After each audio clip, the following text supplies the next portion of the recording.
Take me out to California. Take me out to California.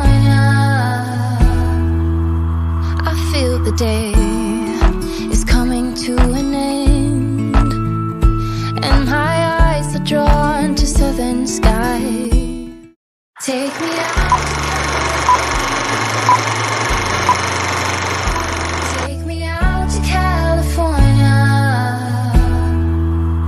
I feel the day is coming to an end, and my eyes are drawn to southern skies. But I'll be coming home soon. Yeah, I'll be coming home soon. Hello, everybody. Welcome to the season premiere of Hot in Palm Springs on PromoHomo.TV. And this episode today is sort of a family reunion because I have decades of shared life experience with my guest today.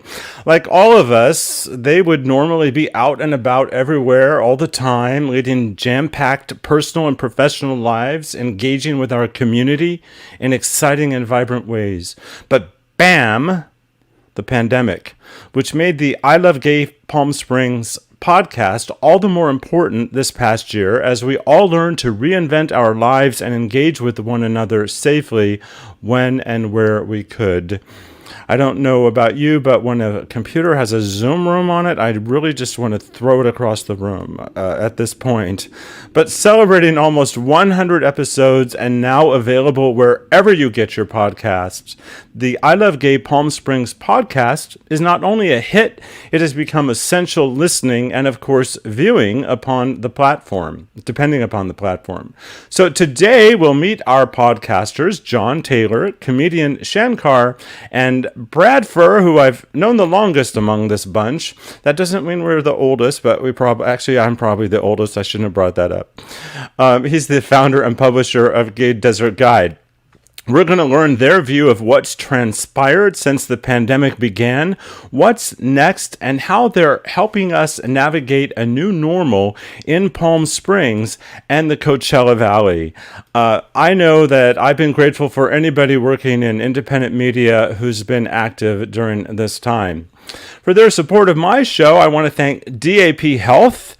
They have been known and formerly known as Desert AIDS Project, but now over half of the clients they serve are not living with HIV. I am living with HIV, and I've been grateful that I have been able to have them as my provider for 10 years now.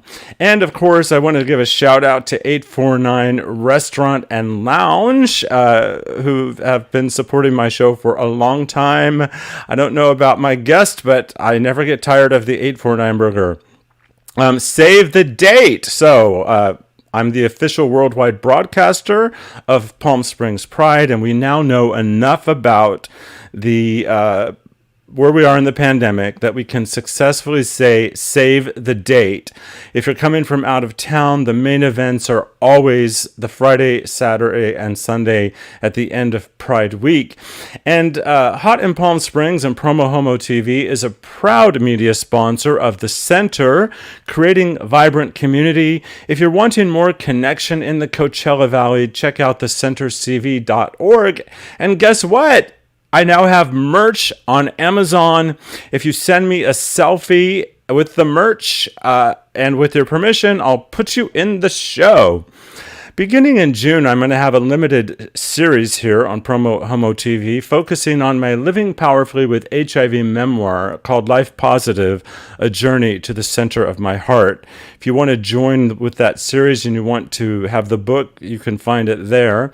And in the book, I write about the creation of a worldwide music video campaign to promote HIV testing and safer sex. You can find the music video on YouTube, but you can ask your smart speaker to play the song. And this is going to be very promo-homo. For those of you who are in casting, check out my acting clips at that link and you'll at least be entertained. And finally, you can support this show for as little as $3 a month. Brad Fuhr, one of my guests, is one of the supporters. And here's more on how to do that. I'll be your light. Be your light. If it gets too dark, I'll be your light. I'll be your light. La la la la. I'll be your light. If it gets too dark. Those paparazzi, they get me all the time. I'm sure Shann is probably the most used to paparazzi among our crowd. I'll be back with the podcasters after this.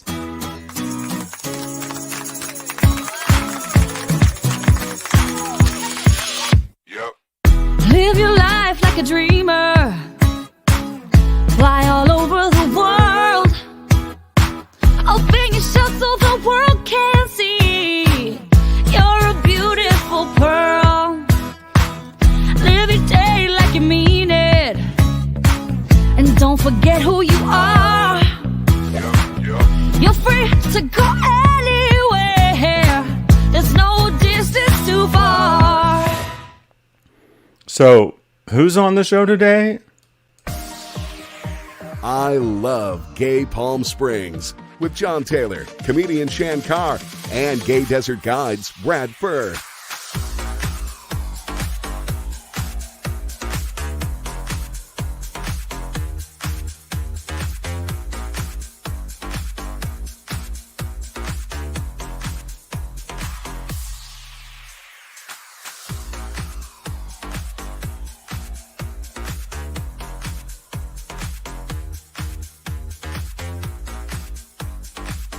I Love Gay Palm Springs with John Taylor, Shann Carr, and Brad Fuhr.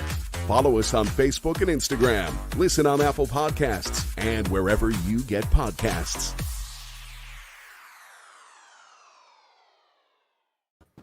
And there you are! Yay! I have to say, I love all of you. I feel like this is a family reunion. Welcome.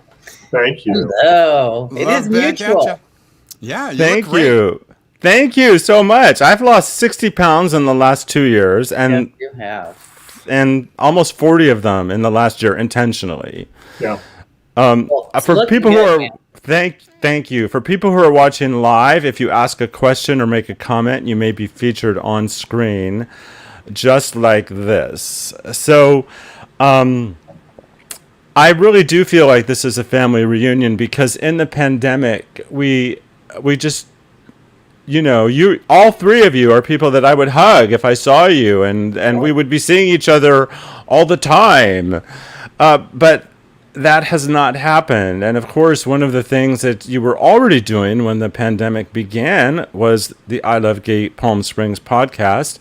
And you were ready to sort of pick up and go with it, run with it. Brad, let's start with you. Tell me about the origins of the podcast. Or are you the best person to ask that question to? I think I'm the oldest, I think, or maybe you and I are tied, so I maybe have the fuzziest memory at this point. But this came out of I think a day drinking session at Street Bar, if I'm not mistaken, and it was right after we all left Gay Radio, and we decided that we would do something else, and that something else turned into the I Love Gay Palm Springs podcast. Shannon, John, would you like to add or refute that? Well, we don't remember agreeing to this because of the booze. No, it was just kind of an extension of what we were already doing on the radio, and thank God for this podcast because it's kept me connected and with my friends and with the community in such an awesome way. It has done that, but I have to say, it really did start out as a piece of fluff. Like what are you going to wear to the red dress party? And oh my God, did you see how drunk she was at the gala? Or, I'm telling you, that was it was pretty like superficial at the get-go. We were having a ball with it, and then the whole world, shifted, and we did too. It that really wasn't our intent, but we did seem to match the community's need for connecting, and it served us to connect us to each other and our community. We're all kind of driven by that anyhow. So, with bringing on Jimmy Bogle from the Coachella Valley Independent and Dr. Laura Rush, between the two of them, they kept us together with news and medicine, and then we just had a bunch of community people talking about how the process has been for them. So it turned into way more than I thought we dreamt up as we started. I wouldn't say that I'm driven by community service. I am more of a passenger, and you're behind the wheel. And for me, this has been like the best lifelong learning, continuing education. So a lot of the time when you watch the podcast, you will see me listening to and learning. Well, I would say that fundamentally all of us have been driven for a long time to fight for equality, to make a difference in the world, often at great personal sacrifice, for the hope of a better future. And that's why I always get emotional when I am gathering together with people who I feel have been media activists along the way. So I just want to thank all of you for who you are in the world. It is a dangerous honor. It is, because you are scrutinized in a really big way. So when you're speaking your heart about right and wrong and us and them and all that kind of stuff, it can be precarious, as I'm sure you know. You have been basically the media anchor in video elements for how many years now in this town, Nicholas? Oh, 20. Well, a long time. Yeah. A long time. Yeah, and then LA. Why are you checking out on the number? Well, I came out in the media in the early 80s, but from 1993 is when Tinseltown's Queer launched on LA public access television. Oh my gosh. I had an actual milestone yesterday. Ooh. The 30th of March, 1981 was my first day on the air 40 years ago. Oh. And I remembered it. It was the day they shot Reagan. Oh, and so Lord. that was my first day, and I didn't know how to run the equipment. They just said, just put it onto the ABC News Network. And I flipped a switch and then just sat back. And then I learned the equipment while all the news. Wow. But that's amazing. Congratulations. Our mutual friend who we know and love is referring to me. That's what I was referred to in the 90s as LA's PromoHomo on the go-go. And Matt, we're sending you our love. Now, I want to say to our viewers, it is not lost on me that for this particular episode, you're looking at 4 white people. But I do know for a fact that as producers of content, all of us have been very much engaged in having a broader range of guests and topics in our shows. I know I have been. It just so happens that the 3 primary hosts from the podcast appearing on the show today are white, and I'm white. But I just want to say I'm rarely taken as an ethnic person, but I am Lebanese. Our family name is Jawayed. We, as a community, what's amazing in the battle of race is that people have started to finally say black and brown, which has always, between the Asian people and the Middle Easterners and the Muslims and the Mexican people, have always been seen as white or whatever in the black and white thing. So there is that ethnicity and broadness, and you have a lesbian and a female and a Lebanese here. So you have a tiny smidge of diversity. I heard that Rosie and Ellen were also Lebanese. I heard that too. And then they finally confirmed it. So that was good. I'm referencing a joke that they made with each other when Ellen was on Rosie's show. Yeah. They were joking about the rumors that they might be Lebanese. But Shann, that makes a point. So it shows you what artificial construct race is, and also it emphasizes white privilege, because I made the assumption that you would fall into the white category. Well, and I have passed as a white person for anyone who's white and just looks at you in that way.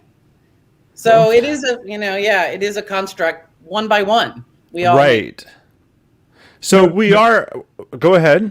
That's it. I'll tell you, Shann pushed hard, and rightly so, in both everything from the Woman Crush Wednesday and Man Crush Monday to the guests that are on our show for diversity. And it's easy for me and John, especially, to fall back, for the two of us to fall back on the people that we know, right? And we are in that community. So it's been hard to sometimes embrace that and fully understand where Shann was coming from, but I did get it, and she's beat me over the head enough times, but no, in a really nice way. We've really diversified the show. I think we've diversified some things that we're doing on the website as well, and I really have to acknowledge her for that, because without that, I don't think that it would have been nearly as front and center with me as the owner of Gay Desert Guide and kind of the main producer of the podcast. It just would not have been as apparent to me that we weren't being as diverse as we needed to be, or as we should be, to reflect the community.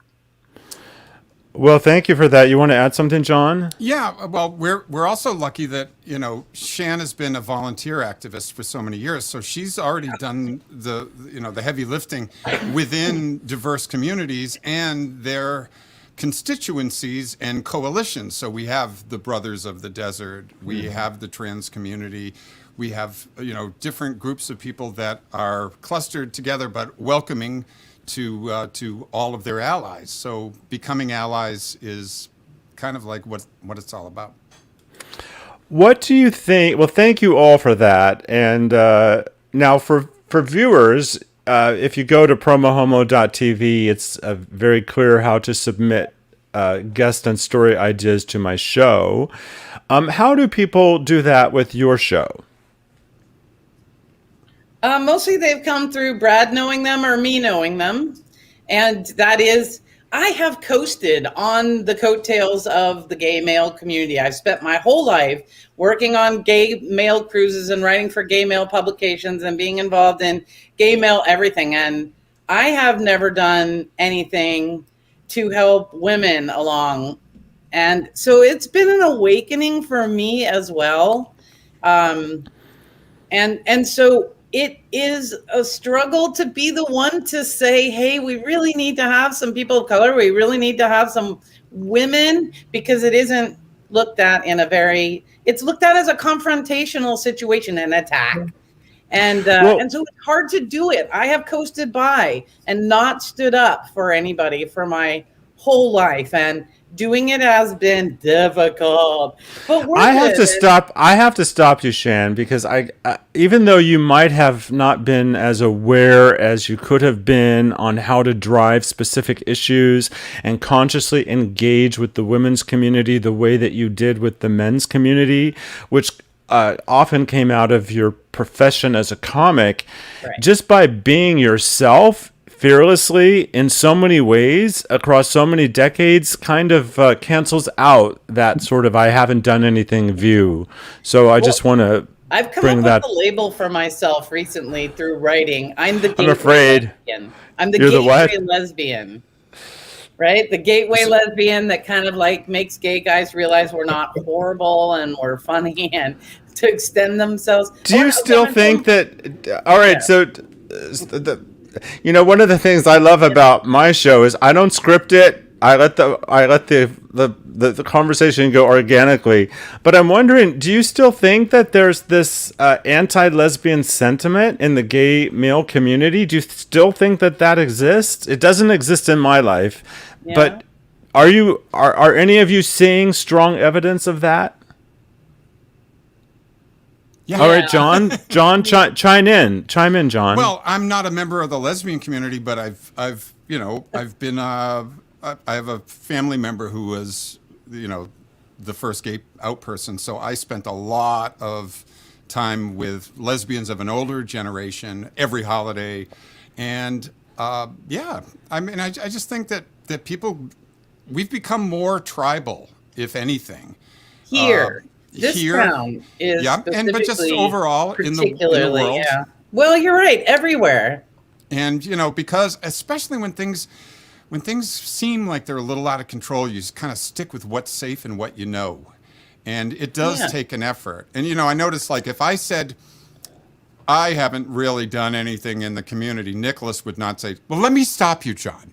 Because you know, Brad's got the connections in the business community and amongst, you know, the people, you know, that he brought in with Gay Desert Guide and with K-Gay. Shann is, you know, boots on the ground and everything. Me, I get guests on Grindr and Scruff.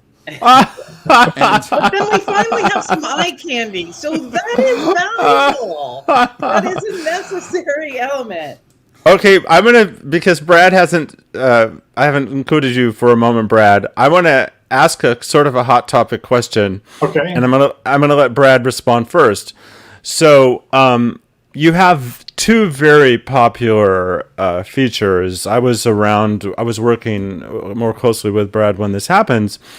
First, you had the Man Crush Monday, and then you had the Women Crush Wednesday. Are you or have you had a crush that is not gender specific? Well, we had Paulina Angel this last who's trans. Trans. But what are you going to do about non-binary? You need to come up with a non-binary, non-label crush. And human crush. I was going to say, you can make it Human Crush Hump Day. Shann, thank you for that one. Some people do crush humans when they hump. Right, that'd be a perfect replacement, right, on Wednesdays. That'd be open enough. It is a tough topic these days.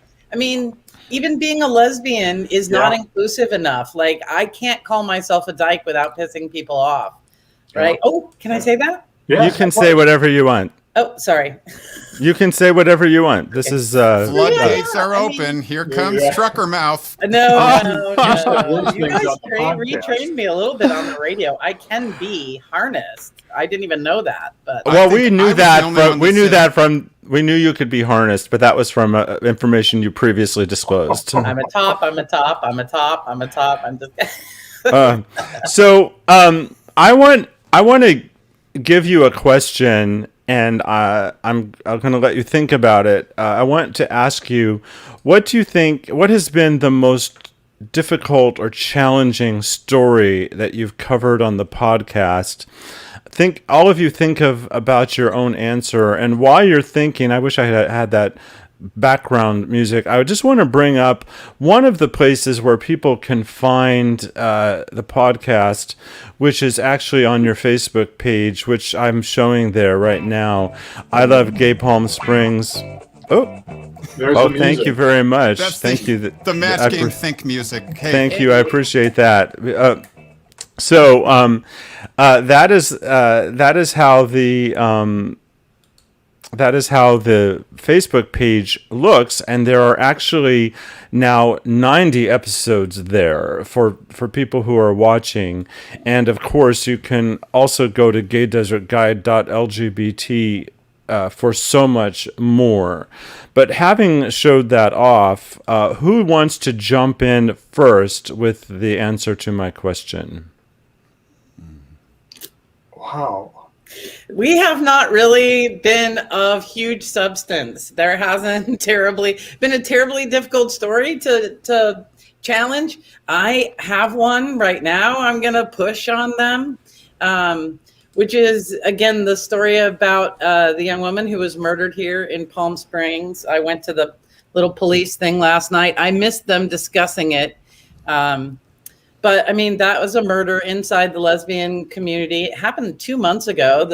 They reported it, but so like that will be an interesting. I want to put my nose to the grindstone and kind of follow that, because our community has over the years, had losses. Mm-hmm. So So you're considering getting into I'm going to dig around about it. more newsy content.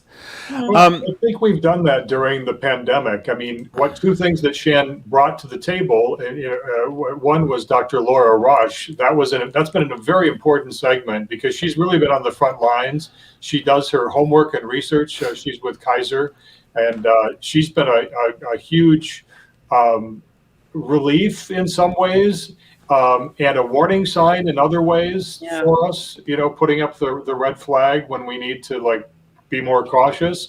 And then Jimmy Bogle with Coachella Valley Independent bringing some of the news topics. But the one story I think that hit me was we had a young trans artist, and I cannot remember. Is that J-Lo's niece? J-Lo's niece. Yes. Except they're a they, not a niece. Yeah. Oh, right. We learned a new word. There was a new word. A niblet. You learned the word niblet. Niblet. Yes, that's the word I was searching for. They taught us niblet of J-Lo. And just to hear the struggles there are so many struggles that are out there, and we typically don't get to a lot of that hard newsy kind of struggle piece, but we certainly like to hear from the community what's going on. We, as Shann talked about, we did start off more fluff, and it was really an extension of what's on our events calendar on Gay Desert Guide for the week. What are the people we want to talk to? What's happening with modernism this week? What's happening with Coachella? What's happening with White Party or whatever? We would have those topics and find the right guests. But the pandemic changed things for us, and I think we have taken a harder news slant, but not an investigative news slant. Like our big gritty story was, would somebody please catch that Dine and Dasher? Yes. We were all upset. I mean, come on. It really was an entertainment based thing. So the fact that an all new episode of CSI Palm Springs. So we have really tried to keep to the lighter side of things. And so aside from community engagement and stuff that's really happening on a really boots on the ground Palm Springs LGBTQ community basis, and just the fact that we have, there are actually people who turn on every week to hear what's happening with COVID, with business, with the social scene. And, so I won't say that grit is our strongest feature. If you want your heart to be lightened a little bit and get to know your queer businesses, that we're there for you. Okay. Now, one of the things that my impression, I didn't actually participate myself, but my impression is that you as a Gay Desert Guide team were pretty effective in creating some very exciting virtual experiences during the pandemic. Some of these speed dating and game nights and a variety of other things. I'm going to start with you, Shann. Would you like to just reflect on what that was like? Sure. And then Brad and John can chime in. This was actually an acquaintance of Brad's. Has been doing the Men event and live games, and he pivoted to virtual games, and we partnered with him and learned from him, and we got to do speed dating for men and for women, and we did trivia, we did scavenger hunts, we did friendly feud. We actually sent out questions, and 100 gay people were surveyed, the top 100 answers, whatever. We tried a bunch of stuff. We actually started thinking in January we could do a walk in the park, like a virtual distanced walk in the park, but on January 2nd or something. But the cootie factor was just too high. We didn't want to walk around behind somebody's, what did I call it before? Chemtrails. Yeah, they're exhaling chemtrails. We didn't want our walk to be where you got a cootie. But I think that there were people who engaged in those events and got through a little bit of boredom by playing stupid games with us. I think it ran its course mostly because, again, you said at the top of the show, Nicholas, if I have one more Zoom thing, I'm going to throw my computer across the room. And I really think that's what happened. I think people are really longing for, as is seen now as we move into the next tier, people are longing to be together. So going out to the bars and the restaurants and, sneaking into a movie theater or whatever the case may be that you're allowed to do, that's what we're all longing to do. We're not longing for another Zoom event. I had fun with our Christmas Deck the Halls, where Ron Pass, the pianist who everybody knows, did basically a click track of a standard Deck the Halls. I sent it out to lots of singers, and they all sent their video back to that track and then put it all together, and it really sounded good. They were, musicians and singers, Tommy Dodson, Mark Lee, Mark Richards. I think I got you a woman, one lesbian. Yes. You would have one. But the question to me, Shann, is did you get yourself a woman? I want to know. No, I suck at that. All talk, no put out. We're all desperate and dateless on this show. Wait a minute. Shann, you did the water ballet. Now that was something that we were distanced in at the Hotel Zoso pool. And we got 12 people with masks on, socially distanced, and we got into Zoso for about 45 minutes. And I strapped dive flashlights under water guns, and we did like a Bellagio water ballet to What the World Needs Now is Love, Sweet Love. It was fun. It was sweet. It was the nicest thing any of us had done in 6 or 7 months. So we all took our distance. Yeah. Oh, well, that's lovely. So one of the things I talked about was at the top of the show is that we would discuss creating and navigating the new normal. And for me, part of that is I am now double vaccinated. Good. And I am encouraging vaccinations. Are all of you on board with that? We're all vaccinated. Okay. And I think we have As our of antibodies. today, it's 2 weeks for John and me. Fantastic. It's 3 or 4 for me, and Brad's probably more than that, but yeah, we're all in. Yep, we're all in. Okay. And so I am doing a show. I'm hosting some little show at Oscars, a private show for like 30 people on the patio of Oscars, and Nice. And also I think it's interesting because travel is my business, and Brad does a lot with travel as well. And in a couple of weeks on April 11th, I'm helping Vakaya give away a cruise for 2 on a riverboat in November out of New Orleans. And they are making a point to reach out to different communities. So this is a game of bingo where people identify as women so that there will be some women. That's how they're building their, they're doing a little event for each kind of sub community. So everybody manages to win something and be included. And so there are people who want to go. They're going. Get vaccinated, though. I just wanted to do another shout out for Vaxie, VAXE, VAXIE.info, also a Facebook group. Yesterday, I'm still getting alerts even though I've had the vaccination. One came in that's like, convention center.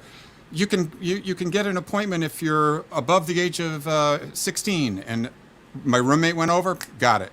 My 2 friends just got off a plane from Ecuador. They were there. They're vaccinated.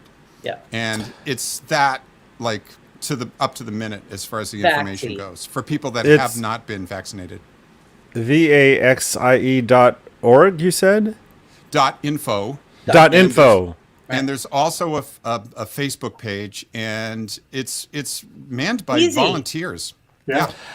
Okay, now I'm curious if you all knew before you heard me say it at the top of the show that we're allowed to put out this information. Did you know? Oh, yeah. Just because of Brad.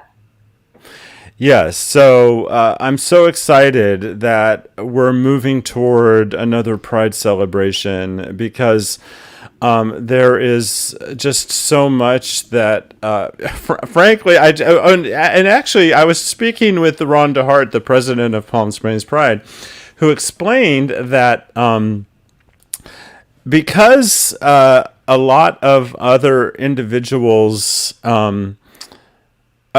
prides happened earlier in the year, they're still going to have to cancel. So the Palm Springs Pride event might be one of the first significant Pride events in our part of the world that has real world participation. I just want to let you know one of our favorite people is applauding, and I'm sure he is applauding our discussion of vaccines, which is very important. Stephen Henke is one of the members of the top management team at DAP Health. And by the way, that's where I got my vaccine, at DAP Health, which I love promoting at the top of my show. So I'm just so excited that we're going to have a Pride. Oh, I was joking. So at the beginning, what I've realized that, okay, at the beginning of the pandemic, I was gay, but now I'm pansexual. I mean, just give me anything. I'm ready. I'm ready. No, now you're the diversity vote. Check that box. Well, yeah. Stephen says, great show today. Thank you, Stephen. It's great to be great that you're watching. I know you're very busy, Stephen. So when you have the opportunity to tune in, I really appreciate it. So, by the way, we just featured La Dames de Soleil on the podcast last week, and that new hallway, that whole waiting area that's been dedicated to them. So beautiful. Those two they've raised over $1 million for DAP over the years, and I think it's substantially more than that. Would you know that, Nicholas, how much it is? But the public figure and their personal figure are different. They think it's more than what's been publicized. But I actually was honored to have David Brinkman, CEO of DAP Health, formerly Desert AIDS Project, on the show last week, and we showed footage of that new lounge. So you can find it at PromoHomo.TV. Yeah. You can find the episode with David Brinkman, which was fantastic, and. I guess I want to, I have two questions, all right? The first of which goes to each of you. Is there anything that you would like to talk about regarding anything that we have not yet addressed? Wow. No, that's kind of broad. Marilyn Monroe. Where does Marilyn go? Oh, God. Okay, for people who are watching. No. Oh, you don't want to do that. All right. We actually have differing views on it, and it's. I know, but there's people that don't know what the heck you're talking about. So you brought it up. I need to give them some background information. So there's a famous statue of Marilyn Monroe. It was a huge hit in a prominent location on Palm Canyon Drive for years. The reaction to it was either you loved it or you hated it. There are very few people that were neutral about it. I fall in the I loved it camp.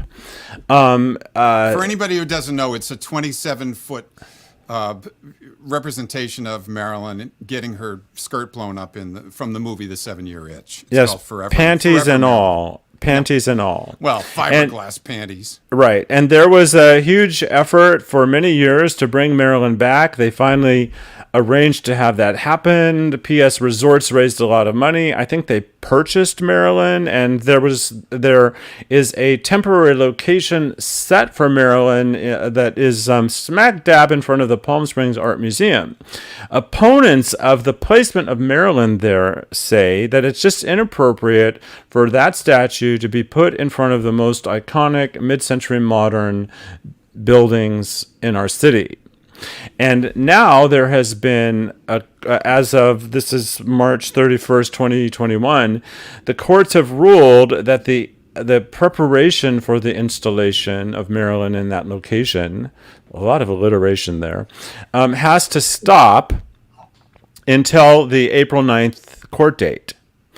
So that is what's going on with Marilyn, and you can tune into your local Google search to follow that. So you can't just ask anybody at a bar after a couple of drinks. Yeah, ask anybody. They'll have an opinion. Yes. Listen, I have 20 years of sobriety, but I still have opinions, as you know. Yeah. So, all right. Seriously, regarding your work in the podcast or with Gay Desert Guide, do you have anything that you'd like to share with the audience that we haven't addressed? That's my dog shaking in the background. If you heard that, we have not addressed the one that steals the show every time he's on it. oh my god, Is that the dog? Smidge. Smidge. Where's Smidge? I don't know. Shann has. He's Shann usually has right here. Mine's right. Mine Usually was right yeah. here. a Yeah, second. put He's yours got- up. Okay, so that we have animal lovers in the house. That's a good thing. Yeah. All right. So I have a friend who used to say, if she said if she hears somebody say I'm not a dog person, she doesn't hear the word dog in that sentence. I was like, wow, that is a pretty strong opinion. Wow. okay. You know, Nicholas, I think the one thing is just if people do want to appear on the podcast, they can email me, brad@gaydesertguide.com, and we'll chat about it, and we will consider that. I mean, we've got some fun guests that are coming up in the next few weeks. Charles Phoenix is going to be on. John, I know you'll be happy about that. Oh yeah. Oh wow, I love Charles Phoenix. Look at that And face. I guess I'll have to tune in since forgive me, don't know who Charles Phoenix is. Charles Phoenix is a guy who celebrates everything mid-century Americana, from Betty Crocker cake mixes from the 50s and kitchens and glitz and schmaltz and cars, especially. But cars is his big thing, and his father owned a used car lot in Riverside. I just found this out yesterday. So he talks a lot about the large 1970 cars that were like 2 football fields long with push. No. He likes the 50s and early 60s. I know. Well, That's one of his I'm going to really get some haters here because I know our viewership of this particular episode will be strongly local. I don't understand the mid-century modern fascination and attraction. I don't get it. I've tried to get it. Well, that doesn't make it. Let me just finish. One of the reasons dig is yourself out of this one. Oh, there's no hole here, and I'm happy to own my opinions. But you find one piece of mid-century modern furniture that a 6'3.5" man can sit in comfortably. No, there isn't. I'm Okay. on that. All right, so Actually, there is no piece of mid-century modern furniture that is designed to be comfortable for any person of any size. Okay, it is not all right. comfort-driven era at all. Okay, except for its well, cars. all right, Yeah. So haters hate whatever. No. Modernism Week is coming up. Yes, I understand. For those that love modernism, you can find it at psmodernism.com and go to gaydesertguide.lgbt for more. And Shann? if you're still looking to be part of an event, obviously we've got the Desert X stuff that's still outside and art based and very Palm Springsy, and modernism coming up. In addition to all the house tours, I am again working with the Modern Garden Tour, which is a simple, self-guided outdoor. And if it has nothing to do with mid-century architecture. It has to do with gorgeous houses that have gorgeous outside, mindful, creative, interesting horticultural architecture, basically. So there's another way to get into it without loving the furniture. And the thing is, it fits here better than any place else in the world.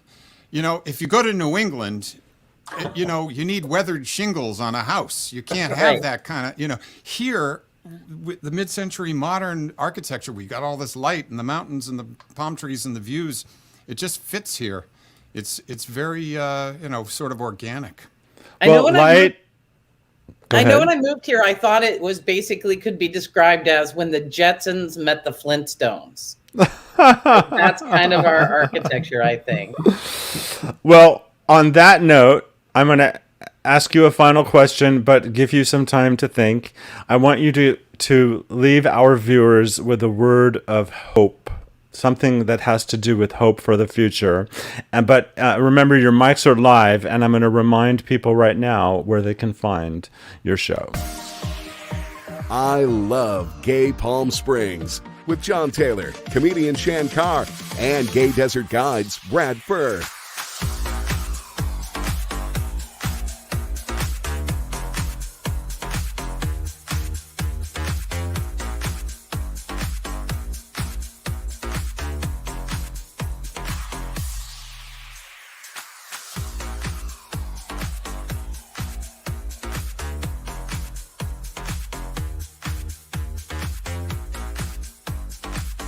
I Love Gay Palm Springs with John Taylor, Shann Carr, and Brad Fuhr. Follow us on Facebook and Instagram. Listen on Apple Podcasts and wherever you get podcasts.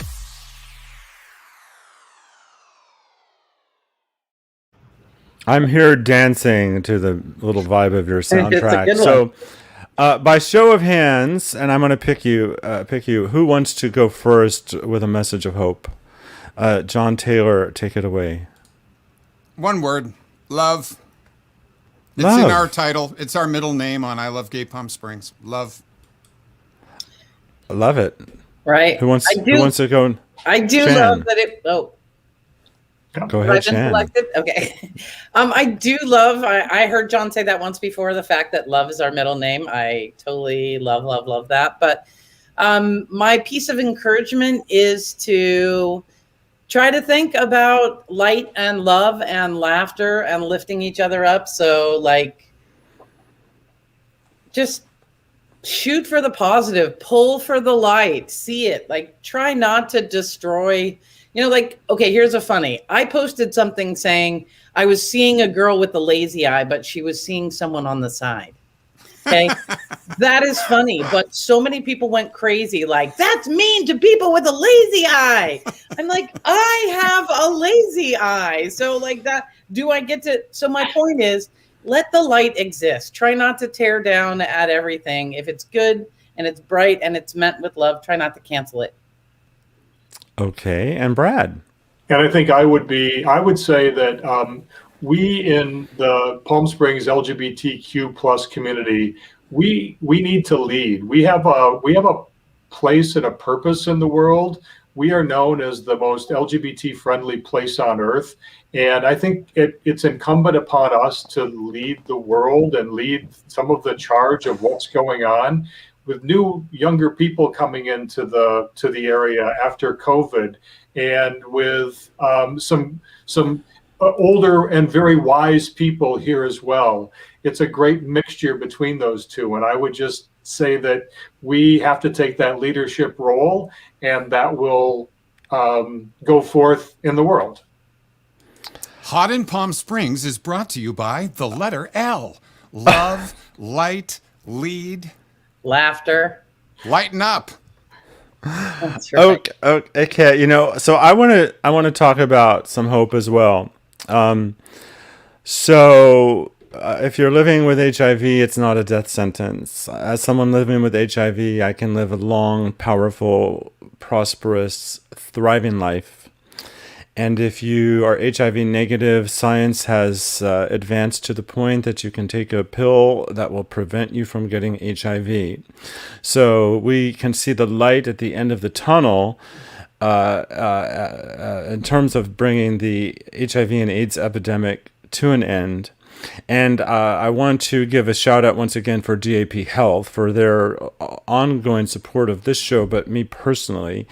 And I also want to acknowledge everybody that's been involved on the front lines of the fight against HIV and AIDS for the way that we brought our experience and resources to bear in the fight against the COVID pandemic. There are many people that won't necessarily understand the deep and powerful connection between the two and how one led to a better response to the other. But really, we're all in this together. And what brought me into that particular message of hope was the fact that there is still a lot of stigma against those of us, me, living with HIV, even here locally. But Palm Springs is one of the best places one can live in a way where a lot of that stigma is gone in many ways, shapes, or forms. So that was my message of hope for the future. Good. Well, I want to thank all of you for being on the show. I appreciate it. And your new podcast hits every Friday morning? Yep, you can see it on outat.tv live on your Roku or your Apple TV.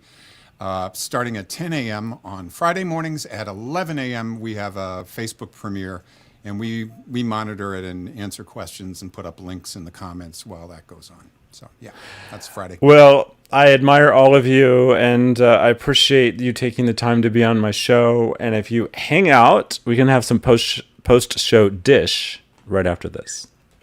Oh, oh, oh, oh, oh, oh.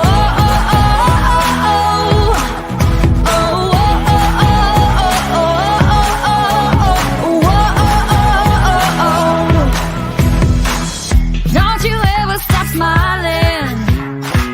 It's too contagious to hide.